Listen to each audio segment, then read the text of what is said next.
Hi అండి, good evening. ఏంటా పిచ్చి చెట్టు అని అనుకుంటున్నారా? ఇదేంటో చెట్టు అండి. మా అమ్మ ఏమో వైట్లు అంటుంది. వైట్ ఆవాలు చూడండి, ఇవి చూస్తున్నారా? ఇవేమో మేము ఆవాలంటున్నాం, మా అమ్మ ఏమో వైట్లు అంటుంది.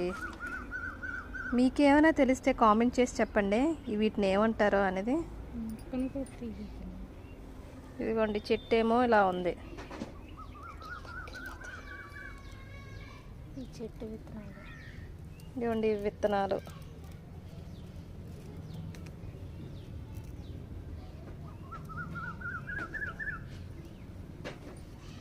ఇదిగోండి తుంపితే ఇలా వస్తున్నాయి, చూసారా? వీటిని ఏమంటారో కామెంట్ చేసి చెప్పండి, మాకైతే తెలియట్లేదు. కామెంట్ చేయండి ప్లీజ్.